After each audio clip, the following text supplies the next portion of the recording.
Hello and welcome to Daily Tech Tutor. In this tutorial, we're going to show you how to embed Google Sheets into a website responsively. If this video helps you, then consider subscribing and liking the video. So if you've got a sheet, maybe a price list, a schedule or a report, and you want to display it cleanly on your website, here's how to do it. First, open your Google Sheet, then go to File, then Share, and then Publish to Web.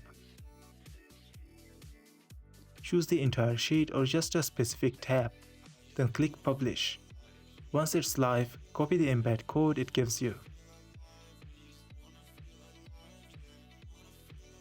Now head over to your website's HTML editor and paste that iframe code where you want the sheet to appear. But here's the trick.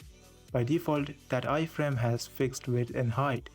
To make it responsive, change the iframe code a bit. Instead of using width and height like width 600 and height 400, wrap the iframe in a div with a class like responsive sheet and use CSS to make it scale properly.